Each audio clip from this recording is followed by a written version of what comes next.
Oui, merci Monsieur le Président. Je voudrais répondre à certains éléments développés par Monsieur Dunoyer. Je voudrais déjà confirmer la crainte qui a été formulée par Mme Baquet, c'est-à-dire que le premier élément qui nous inquiète dans le cadre du travail qui reste à faire, c'est bien la question des stocks.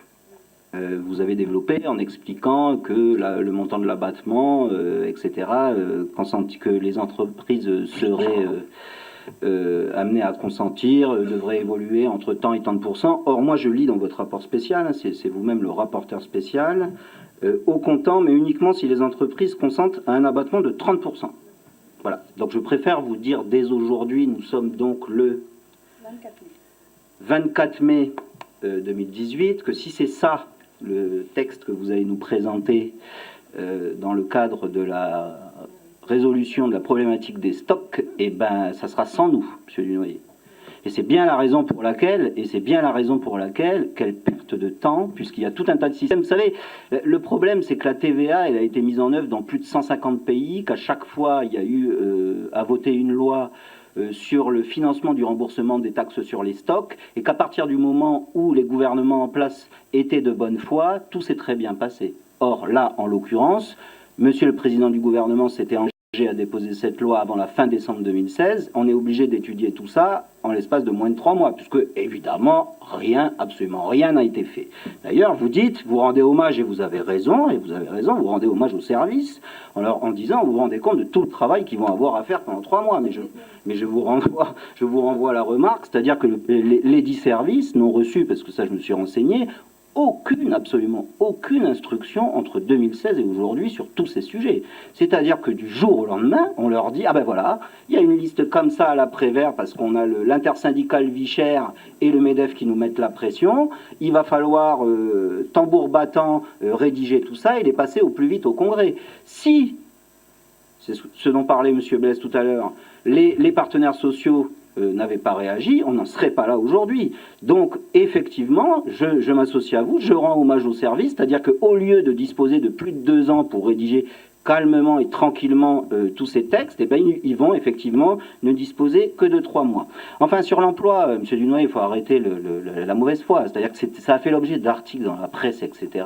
Effectivement, pour partie, c'était lié à des emplois créés par l'État, mais pour partie par des emplois créés par la Nouvelle-Calédonie, et en particulier, c'était noté dans la presse, dans les domaines de la santé et de l'enseignement. Donc moi, j'invente rien, c'était inscrit partout dans les éléments de l'ISEE, et donc, de ce fait, évidemment, les destructions d'emplois dans le secteur privé ont été compensées par des créations d'emplois dans le secteur public, effectivement, pour partie par l'État, pour une autre partie par la Nouvelle-Calédonie, sans que l'on sache, encore une fois dans le contexte budgétaire actuel, comment on va financer tout ça.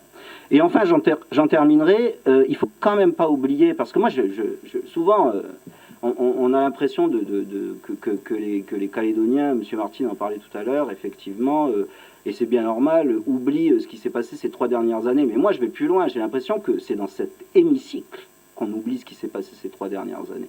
C'est-à-dire qu'il ne faut quand même pas oublier que le gouvernement Lijard, il est tombé sur ses bases. C'est-à-dire qu'il nous a vendu, le monsieur, là, une TGC au 1er janvier 2016. Nous, à l'époque, M. Gomez nous appelait le FPU, je ne sais pas si vous vous souvenez. On a dit quoi? On a dit, il n'est pas question qu'on vote votre CCS, etc., si vous ne nous apportez pas les preuves que votre TGC soit réellement mise en place au 1er janvier 2016. Le résultat, ça a été quoi? On n'a pas eu les preuves, évidemment, ils nous ont dit, allez vous faire voir. Le résultat, c'est qu'on a voté contre la CCS, et le résultat, c'est que le gouvernement Lijard est tombé, et que M. Germain est devenu président du gouvernement 3 mois plus tard, parce que, rappelez-vous, ça avait fait l'objet de la première crise gouvernementale. Donc n'ayez pas la mémoire courte.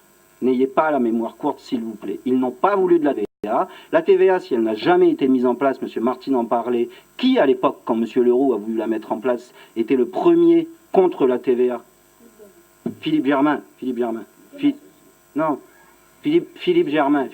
à l'époque, était président de la Fédération des industries de la Nouvelle-Calédonie. Monsieur Michel, s'il vous plaît, je suis en train de m'exprimer. Monsieur, parce que comme le président du Congrès ne vous coupe pas, laissez-moi m'exprimer. Philippe Germain était président de la Fédération des industries de Nouvelle-Calédonie. C'est Philippe Germain qui a mené le combat avec succès, malheureusement pour la Nouvelle-Calédonie, pour que la TVA de M. Leroux ne soit pas mise en place dans les années 2006. Le vrai problème, c'est quoi? C'est que si nous nous retrouvons aujourd'hui dans cette situation budgétaire, qu'il s'agisse des finances publiques ou des comptes sociaux, c'est la principale raison pour laquelle nous nous retrouvons précisément, c'est le principal motif, c'est la raison pour laquelle, parce qu'ils n'ont pas voulu, Philippe Germain en tête à l'époque, mettre la TVA pour stabiliser les finances publiques de la Nouvelle-Calédonie et pour disposer d'outils pour le financement de notre protection sociale. Alors aujourd'hui, on est bien embêté parce qu'on se retrouve à 1 an de la fin de la mandature et on ne dispose toujours pas de ces fameux outils, 1 pour stabiliser nos recettes fiscales, 2 pour sauver notre système de protection sociale. Donc il faut arrêter. Vous n'avez jamais voulu de la TVA, vous n'en voudrez jamais. Aujourd'hui, vous êtes contraints et forcés par les partenaires sociaux parce que c'est ça. C'est pour ça qu'il faut s'en féliciter. Et c'est d'ailleurs la raison pour laquelle, par respect pour eux, on va voter ce texte aujourd'hui. Ben évidemment. On ne peut pas, nous, défendre la TVA bec et ongle. Non, mais je ne vous fais pas perdre de temps. Vous nous en avez fait perdre 2 années, monsieur Michel. 2 années supplémentaires. Même 5, on va dire.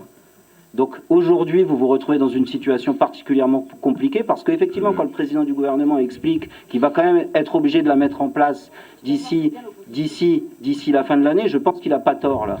Parce qu'avec la pression exercée par les partenaires sociaux, ça va être compliqué de faire autrement.